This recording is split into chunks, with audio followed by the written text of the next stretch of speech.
Hello दोस्त, सृजन classes bye Ranjan sir में आप लोग को हार्दिक स्वागत है। तो चलिए हम लोग प्रोबेबिलिटी में एक्सरसाइज बनाने थे 13.1।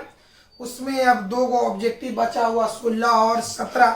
इसमें क्वेश्चन नंबर 14 जो है, क्वेश्चन नंबर जो 15 है वो काफ़ी थोड़ा सा बड़ा, थोड़ा सा उसमें मिस प्रिंटिंग है, इसलिए इसको छोड़ देते हैं, बाद में देखा जाएगा। तो 16 और 17 ऑब्जेक्टिव देखा जाए क्या है। यदि प्रोबेबिलिटी ऑफ ए माने ए की प्रायिकता 1/2 और बी की प्रायिकता 0, तब कहता probability of A by B यानी ए बाई बी की प्रायिकता होगा। आइए तो बनाते मेरे भाई, इसको सॉल्व करते। चलो, probability of A by B, तो दोनों का इंटरसेक्शन की प्रोबेबिलिटी बटा नीचे का प्रोबेबिलिटी। तो क्वेश्चन में देखिए तो ए का प्रोबेबिलिटी दे ले, बी का इंटरसेक्शन का नहीं दे ले, छोड़ देंगे। Probability of A intersection B बटा बी की प्रोबेबिलिटी, तो बी की प्रोबेबिलिटी तो यहाँ 0 दे ले। अब आप बताओ, किसी संख्या में 0 से भाग नहीं दिया जाता है, उसको कहा जाता अपरिभाषित।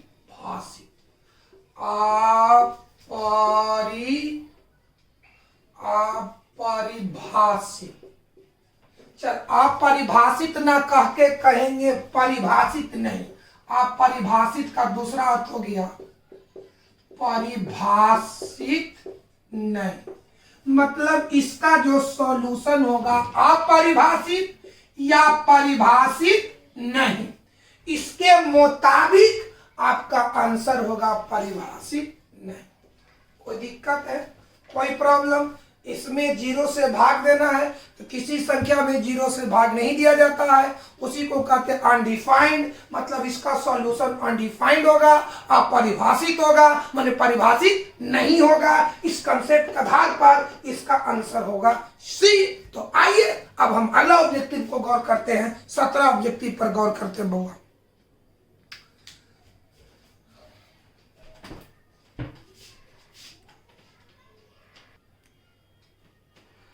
दोस्त, 17 मान इस चैप्टर का लास्ट ऑब्जेक्टिव। ए और बी दो घटनाएं इस प्रकार है कि probability of A by B बराबर probability of B by A, माने ए बाई बी की प्रायिकता बी बाई ए की प्रायिकता दोनों का बराबर है। ए बाई बी की प्रायिकता और बी बाई बी की प्रायिकता माने दोनों का मान बराबर है, लेकिन 0 के बराबर नहीं है। तब कहता है कि चारों में कौन होगा। आइए कैलकुलेशन करते हैं। बोलो, probability of A by B बराबर probability of B by A. चलो बाबू विद्यार्थी जी, दोनों का इंटरसेक्शन क्या लिखेंगे? दोनों का इंटरसेक्शन की प्रोबेबिलिटी बटा नीचे में बी है, बराबर के स्थान पर बराबर। चलो दोनों, तब बी इंटरसेक्शन ए लिखो या ए इंटरसेक्शन बी लिखो, दोनों सेम है बाबू। यहाँ पर नीचे ए है, चलो ऊपर से ऊपर कट गया, क्या बचेगा दोस्त? 1/, probability of B 1/, probability of A. चलो बाबू क्या होगा? इधर से तिरछा तिरछी, तो प्रोबेबिलिटी ऑफ ए में 1 से गुना, प्रोबेबिलिटी ऑफ बी में 1 से गुना, यानी ए हल होगा। यानी इतना बराबर इतना तभी होगा जब ए की प्रायिकता बी की प्रायिकता के बराबर होगा। इसके मुताबिक आपका आंसर ही होगा। इस तरह से एक चैप्टर समाप्त होता है। देखिए अगले चैप्टर के लिए हम थ्योरी स्टार्ट करते हैं।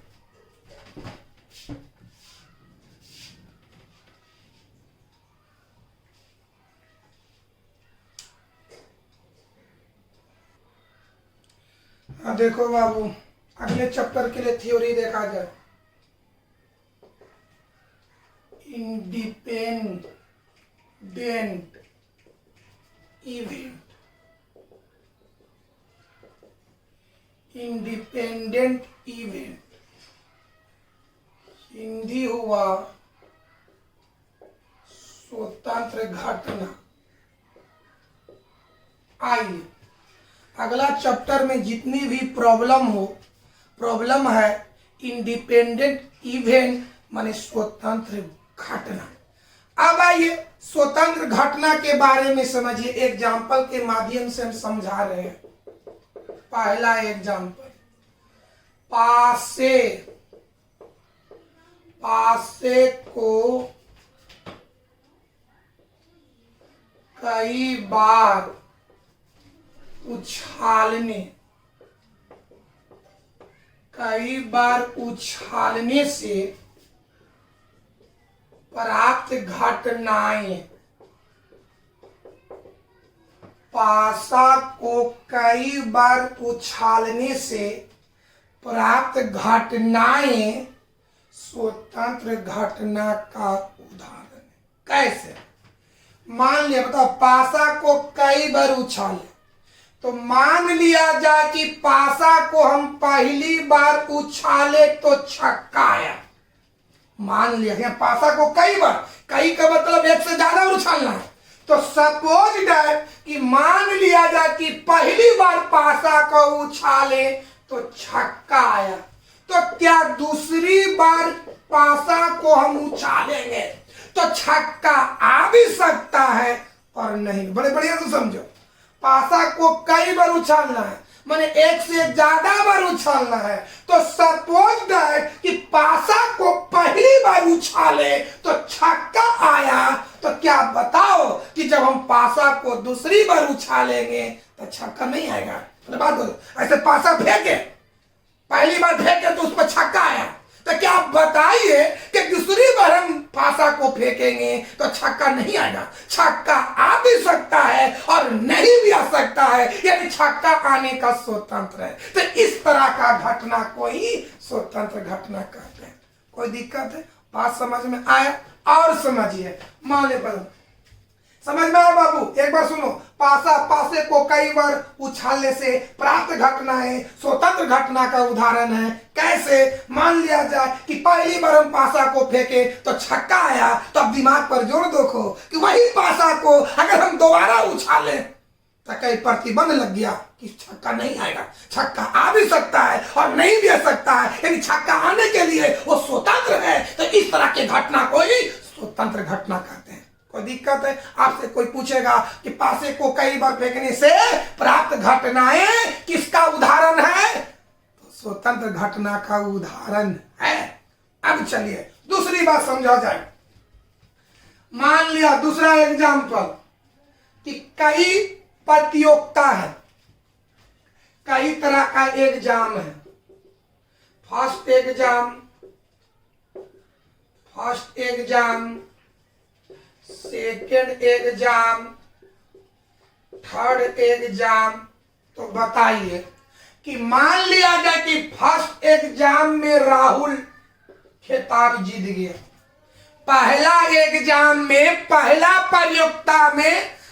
प्रतियोगिता में राहुल को खिताब मिल गया, तो क्या यह पाबंदी है कि सेकेंड एग्जाम में राहुल को खिताब नहीं मिलेगा? वो मिल भी सकता है और नहीं भी मिल सकता है। तो इस तरह के घटना को ही स्वतंत्र घटना कहते हैं।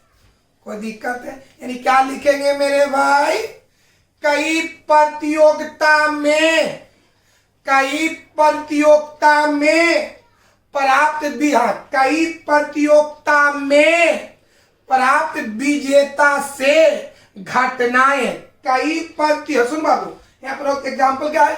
कई प्रतियोगिता में विजेता से प्राप्त घटनाएं स्वतंत्र घटना का उदाहरण है। याद हो गया? पहला उदाहरण, पासे को कई बार उछालने से प्राप्त घटनाएं स्वतंत्र घटना का उदाहरण है। कई प्रतियोगिता में विजेता से प्राप्त घटनाएं, कई प्रतियोगिता में मिली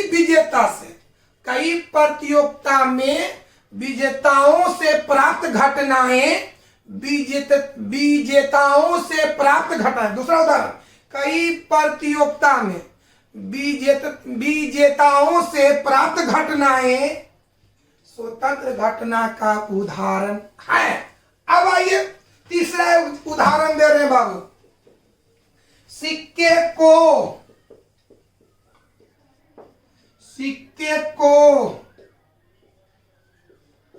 कई बार उछालने से सिक्कों को कई बार उछालने से प्राप्त घटना भी स्वतंत्र घटना का उदाहरण है। कैसे? मान लिया जाए सपोज दैट कि पहली उछाल में पहली बार सिक्का को पहली बार उछाले तो हेड आया, तो क्या हम जब दूसरी बार उछालेंगे तो क्या हेड नहीं आएगा? हेड आ भी सकता है और नहीं भी आ सकता है। हेड आने के लिए स्वतंत्र है। इसका मतलब इस तरह का घटना भी स्वतंत्र घटना का उदाहरण है। 3 उदाहरण बताएं। पहला, पासे को कई बार फेंकने से प्राप्त घटनाएं स्वतंत्र घटना का उदाहरण है। दूसरा कई प्रतियोगिताओं में विजेताओं से प्राप्त घटनाएं स्वतंत्र घटना का उदाहरण है। तीसरा, सिक्के को कई बार उछालने से प्राप्त घटनाएं स्वतंत्र घटना का उदाहरण है। यानी इसका डिफिनेशन क्या लिखेंगे कि वैसा घटनाएं जो एक दूसरे से स्वतंत्र होता है, जो एक दूसरे से मुक्त होता है, जो एक दूसरे से फ्री होता है, तो ऐसे घटना को स्वतंत्र घटना कहते हैं। एक बार आप समझा जाए स्वतंत्र घटना के बारे में। वैसा घटनाएं जो एक दूसरे से स्वतंत्र होता है, एक दूसरे से मुक्त होता है, एक दूसरे पर निर्भर नहीं होता है, तो ऐसे घटना को स्वतंत्र घटना कहते हैं। एग्जाम्पल, पासे को कई बार फेंकने से प्राप्त घटनाएं स्वतंत्र घटना का उदाहरण है। दूसरा, सिक्के को कई बार उछालने से प्राप्त घटनाएं स्वतंत्र घटना का उदाहरण है। तीसरा, प्रतियोगिताओं में विजेताओं से प्राप्त घटनाएं स्वतंत्र घटना का उदाहरण है। ये आपका डिफिनेशन हुआ। अब चलिए कि कैसे आप मानेंगे कि कौन सी स्थिति में, कौन सी कंडीशन में, कौन सी शर्त में आप मानेंगे कि दिया गया घटना स्वतंत्र घटना है। यानी स्वतंत्र घटना होने का क्या कंडीशन है, क्या शर्त है, उस शर्त पर हम विचार करते हैं दोस्त। आइए मेरे भाई,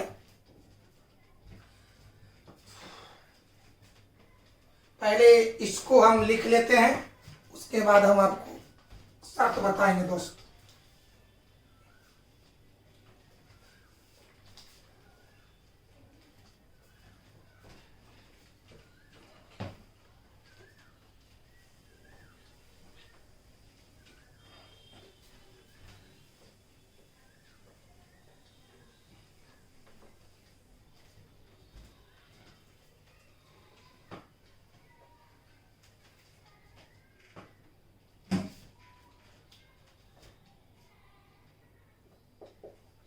इंडिपेंडेंट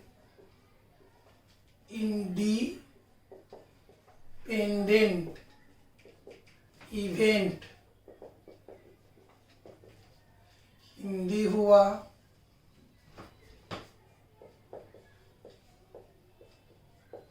स्वतंत्र घटना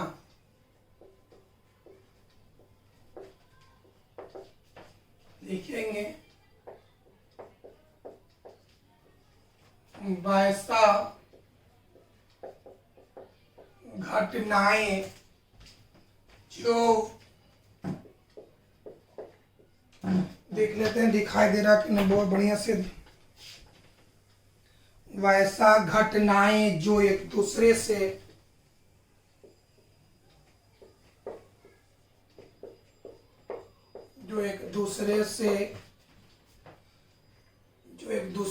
मुक्त होता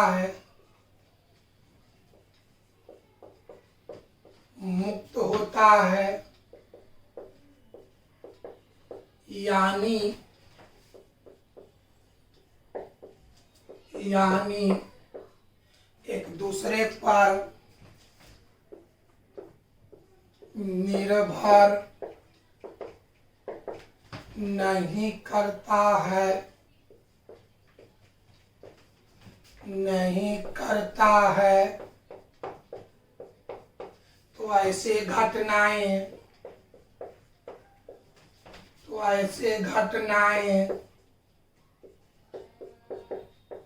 को स्वतंत्र घटना कहते हैं। स्वतंत्र घटना कहते हैं।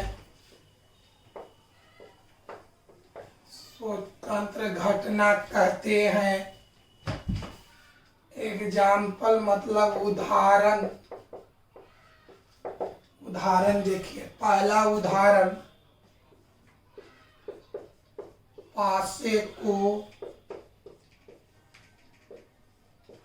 कई बार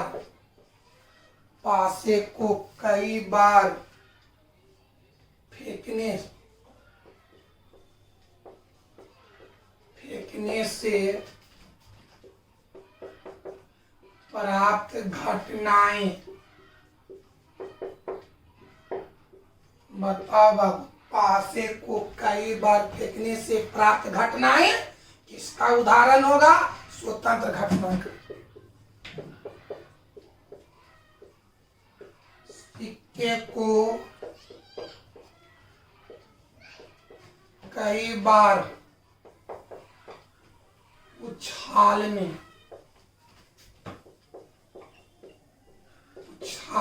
से प्राप्त घटनाएं इसका उदाहरण है। स्वतंत्र घटना का उदाहरण। तीसरा, प्रतियोगिताओं में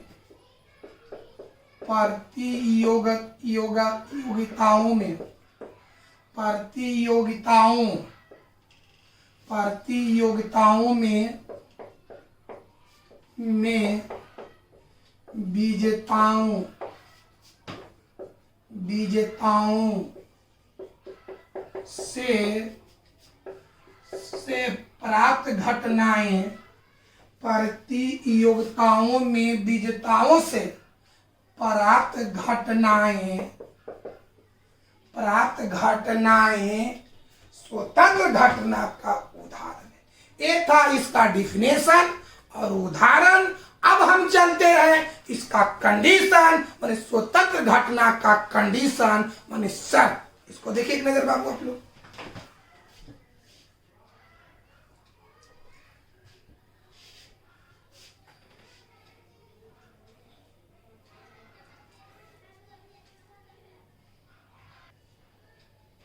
चलिए, स्वतंत्र घटना का शर्त देखिए बाबू, क्या शर्त है, क्या कंडीशन है। तो आइए हम आपको समझाते। सपोज दैट ए और बी स्वतंत्र घटना है।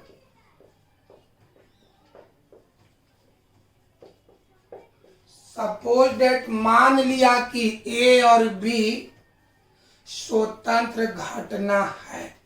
अब शर्त देखिए, तो ए की प्रायिकता प्रोबेबिलिटी ऑफ ए हुआ, बी की प्रायिकता प्रोबेबिलिटी ऑफ बी हुआ, दोनों के इंटरसेक्शन की प्रोबेबिलिटी, दोनों बढ़िया से बताओ। सपोज दैट ए और बी स्वतंत्र घटना है, तो ए की प्रायिकता प्रोबेबिलिटी ऑफ ए, बी की प्रायिकता प्रोबेबिलिटी ऑफ बी, दोनों के इंटरसेक्शन की प्रायिकता, तो probability of A intersection B. अब समझिए, ए की प्रायिकता प्रोबेबिलिटी ऑफ ए, बी की प्रायिकता प्रोबेबिलिटी ऑफ बी, दोनों के इंटरसेक्शन की प्रायिकता, तो probability of A intersection B. तो ए और बी को स्वतंत्र घटना तभी माना जाता है जब इंटरसेक्शन की प्रोबेबिलिटी अलग अलग प्रोबेबिलिटी के गुणनफल के बराबर होता है। दो घटना, बढ़िया से समझो, दो, हाँ, दिए गए घटना को बढ़िया से समझना है। दिए गए घटना को स्वतंत्र घटना तभी माना जाता है जब उन सभी घटनाओं के इंटरसेक्शन की प्रायिकता अलग अलग प्रायिकता के गुणनफल के बराबर होता है ना मेरे भाई। क्या होगा बाबू जी ना, क्या होगा बाबू, उन घटनाओं को स्वतंत्र घटना माना जाता है। उन घटनाओं को स्वतंत्र घटना तभी माना जाता है जब उन सभी घटनाओं के इंटरसेक्शन की प्रायिकता अलग अलग प्रायिकता के गुणनफल के बराबर होता है। कोई दिक्कत है? उन घटना को स्वतंत्र घटना माना जाता है जब उन सभी घटना के इंटरसेक्शन की प्रोबेबिलिटी अलग अलग प्रोबेबिलिटी के गुणनफल के बराबर होता है। कोई दिक्कत है? कोई प्रॉब्लम समझ में? शर्त याद हुआ? उन घटनाओं को स्वतंत्र घटना माना जाता है जब उन सभी घटनाओं के इंटरसेक्शन की प्रायिकता उसके अलग अलग प्रायिकता के गुणनफल के बराबर होता है। आइए बाबू हम लिखते हैं दोस्त,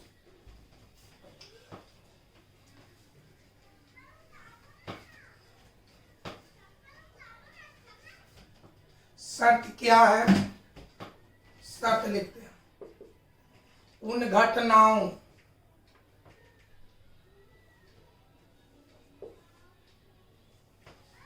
ऐसे भी लिखेंगे, दिए गए घटनाओं को, ऐसे भी इसका शर्त लिख सकते हैं, दिए गए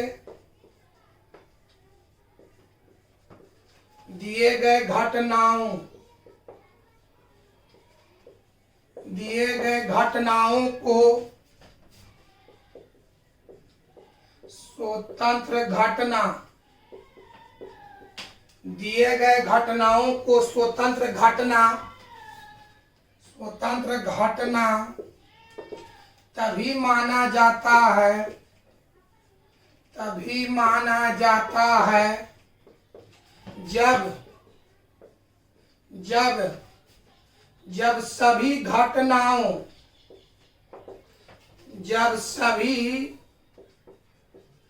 जब सभी घटनाओं के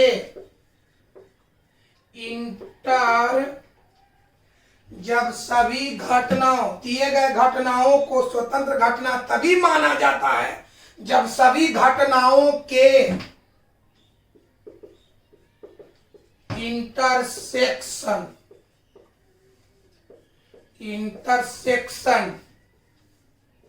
के प्रायिकता दिए गए घटना को स्वतंत्र घटना तभी माना जाता है जब सभी घटनाओं के इंटरसेक्शन की प्रायिकता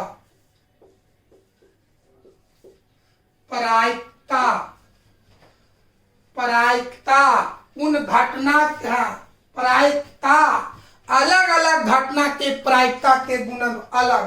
क्या बाबू? क्या कहता? दिए गए घटना को स्वतंत्र घटना तभी माना जाता है जब सभी घटनाओं के इंटरसेक्शन के प्रायिकता अलग अलग घटना के प्रायिकता के गुणनफल के बराबर हो। अलग अलग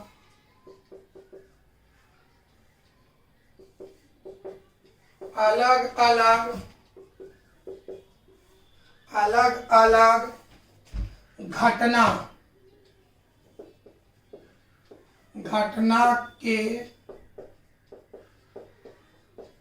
प्रायिकता के गुणनफल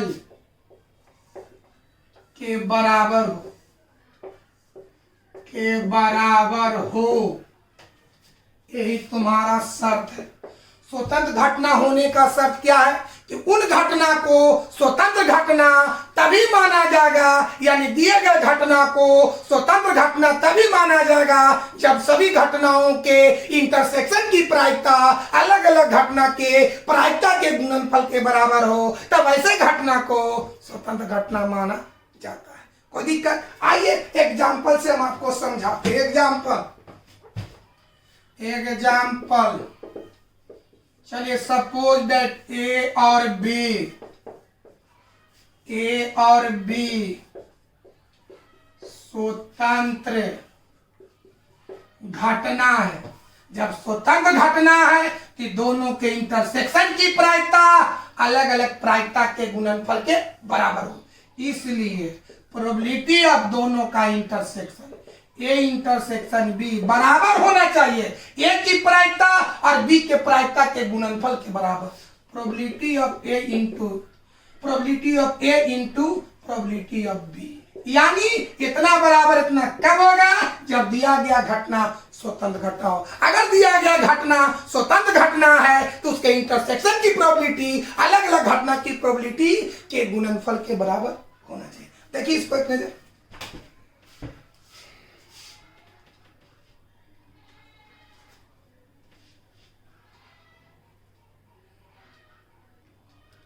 चलिए और एग्जांपल देखो।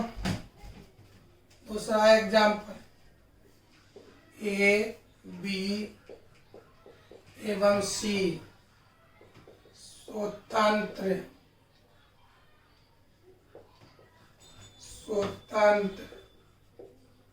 घटना है। जब स्वतंत्र है इस सब के इंटरसेक्शन की प्रोबेबिलिटी, यानी probability of A intersection B intersection C, इसका मान अलग अलग घटना के प्रायिकता के गुणनफल के बराबर। क्या लिखेंगे? तो पहला का प्रोबेबिलिटी इनटू दूसरा का प्रोबेबिलिटी इनटू प्रोबेबिलिटी ऑफ सी हो गया। और समझिए, अगर ई और एफ स्वतंत्र घटना, जब स्वतंत्र घटना है इसलिए क्या होगा? दोनों सभी का इंटरसेक्शन, तो probability of E intersection F का मान ई की प्रोबेबिलिटी इंटू एफ की प्रोबेबिलिटी होगा। कब? जब स्वतंत्र है। और समझिए, एक्स वाई एवं जेड स्वतंत्र घटना है, स्वतंत्र घटना है।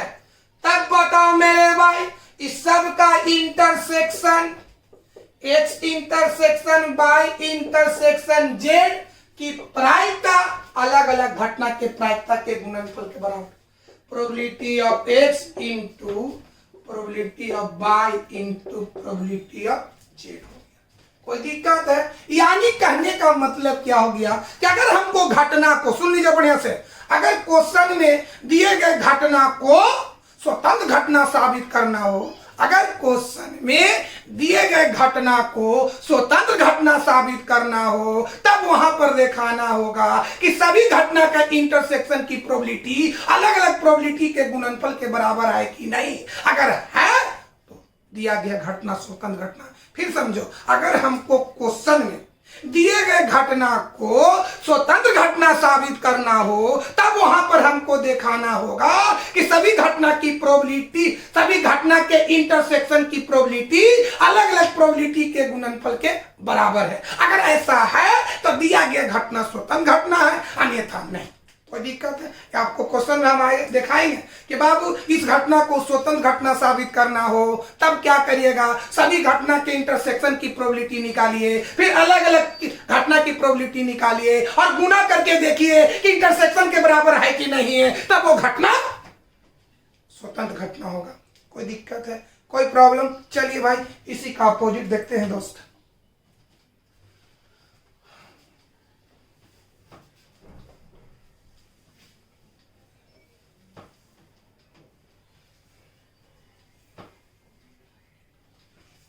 अपोजिट,